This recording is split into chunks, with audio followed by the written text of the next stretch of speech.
neighbors, this is Barn Geek again. In this video series, we're going to be diving into what it takes to start a barn business. Maybe you've seen our stuff and you wonder how you can do something like this yourself. You think there's an opportunity in your local market to either build these or provide material packages to customers. In this video, we're going to detail on how to do that. The more people, the more small sawmills that do this, the better it's going to be for the whole country. All of your local economies, every local economy that's able to take a little bit of that control back from the big lumber companies that really left us high and dry over the last couple of years because of the high prices. This is how you can fight back against that, and how you can make a business for yourself, serve your local economy, and if you're just somebody that's looking for this material for a project of yourself, you can support local sawmills and local businesses and that money will stay in your local economy, which is better for you in the long run. So anyway, we're going to get into 5 steps that it takes to start a barn-based business, and by the end of the video, you should be able to tell whether or not this kind of thing is right for you. So there will be an article at our website. There'll be a link down below that has all of this, what I'm going to go through as well, so you can have it in print form right in front of you. So these are not in any particular order. These are just 5 different things that you're going to have to do if you are thinking about starting a barn business in your local area. So first one is to assess your local market. Every local market is different. There's a lot of different types of people that are looking for this type of structure, and we're going to go over a few of those, and one of these might match your area. You just got to do some investigation yourself and see what it is. So you might have a lot of small to medium size properties in your neck of the woods, 5 to 10 acres. There's going to be people that are looking to build a small barn or garage in their backyard to store their toys, maybe their little their smaller farm tractors, and other types of equipment to take care of that 5 to 10 acre property. They might have a few animals. They might be looking for animal housing. So that is a really good market. If you've got quite a few areas with small acreages, that is a really good market for these barns. So maybe you have you're in an area where there's a lot of large properties, a lot of hunting properties, that type of thing. That's going to be a pretty good market too, because you're going to have people that want to have a hunting cabin, some small sheds to store their maybe their food plot materials in, or they're going to want a barn to store their toys, their ATVs and UTVs and side-by-sides that they want to drive around the property.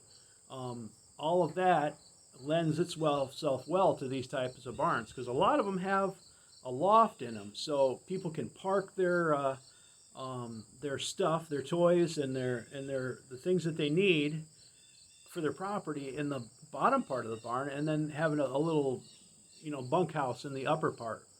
I've even had a couple of hunters build a cupola up in the peak for certain purposes. But anyway, maybe you have a lot of small hobby farms in your area. This is a perfect kind of area for these kind of barns, because these people are going to be looking for a place to house their animals, a place to store their grain and their hay. They might be looking for a cabin or a small shed. They're looking for chicken coops for sure. We've got some of those plans, and just some small structures, and maybe even some medium to large structures to store tractors again, farm equipment, that type of thing. It really lends itself well for that. Even the bigger farms, a pavilion like this, you can store a lot of stuff in. So the second step, once you've assessed your local market, is to find resources that are local to you. Maybe you need to find a sawmill. Maybe you need to buy a sawmill. Maybe you need to look around and make sure there's logs available in your area. If there's no sawmills, then there might not be logs available. If you don't have trees, that might be a problem. You can ship material in across, if you're in the desert, you can ship from another state or another part of the state. But you want to look around your local area. The closer you can get, the better. But I wouldn't be afraid to go 50 to 100 miles away to find a good sawmill that you can work with that can give you a consistent product. You're going to want to have a consistent product. And we're going to be doing more videos in this series and covering, some of the things that you should know when you're talking to a sawmill and different suppliers for different materials. So more on that to come. So, and then the third step, one of the big things that keeps people from doing these is they have no idea how to build like this. And that's where this channel and our website, barngeek.com, and our membership area, where you can get the plans, can help you out tremendously. We've tried to cover all the information that we know as far as how to build these barns and put those into videos. We're going to continue making content on how to build these. So there's the resource for you for that know-how. And it's a resource for your potential customers too. So if you have a customer that you've supplied a package of material to, and they've purchased their hardware through us and their plan library, they're going to have a large library of information available for them that they're going to have most of their questions answered. So they're not going to be calling you on the phone every 30 minutes while they're in their project trying to figure out how to build this thing, because they have the resources, and because they're also our customer. We will take care of that customer service. So if they have a question, they can call us, and you don't have to worry about it. You can just saw lumber. So that takes a huge burden off. That should take a huge burden off your plate as a sawmill owner or as a material supplier. So then you can concentrate on what you do best, and then we can concentrate on what we do best. As far as finding local suppliers, if you're not purchasing a sawmill yourself, or you don't own the sawmill yourself, I have a video, then I'll link it in the description, that goes through,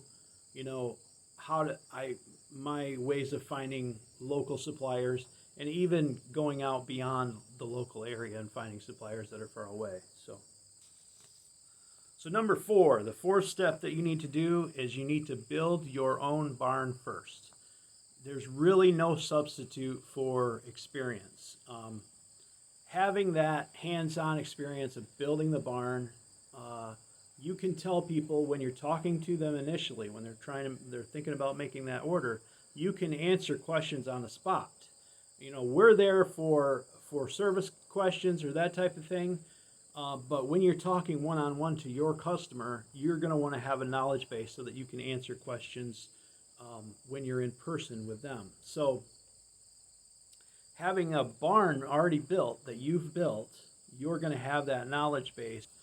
And having this barn as something that people can come into and look at, and they can see, they can put their hands on what the actual end product is going to be.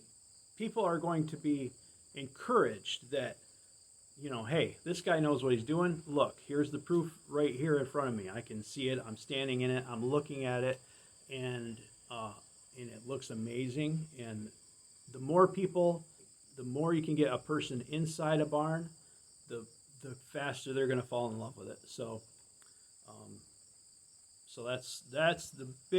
those are 2 big reasons to build your barn first. And then once you get your barn all done, one more step, and this is the final of the 5 steps that I'm going to address in this video. There's a lot more coming in soon, but this final one today is you want to have a party. Get your barn built and have an event. So you can host, a wedding. You can host just a party of some sort, and invite people out and get people into your barn. That will be a very good way to start a little bit of a buzz around your business. and be able to talk to people one-on-one about the barn without being a high pressure type situation. They're just there having a party. If they have questions, you know, they can ask you. They're gonna have questions. They're gonna look at the barn, and because they haven't, most people haven't seen something like this, they're gonna say, "Wow, this is awesome. How did you do this?" And then you could just have a natural conversation. I've had it multiple times, that same conversation in this particular building that I'm sitting in. It's people want to know how you did that. How do you use rough cut wood and put them together, and timbers, and create something like this. So stay tuned to the Barn Geek channel. Hit the subscribe button, click the thumbs up. We're going to be doing some more information on how to start your own barn business, and coming soon. I hope you enjoyed this video. Thanks for watching, and look forward to hearing your stories about your barn business. Hearing about how we've helped someone else succeed is one of the best things, one of the best rewards of doing this. So please, in the comments, if you've done something like this already, I know a few of you have started your own barn businesses. You know, tell us about it in the comments. If you've built your own barn, tell us about it in the comments. I'd love to hear it. Really encourages me to make more videos and do more of this type of content. Put more plans in the library. So anyway, thanks again for watching. Have a great day.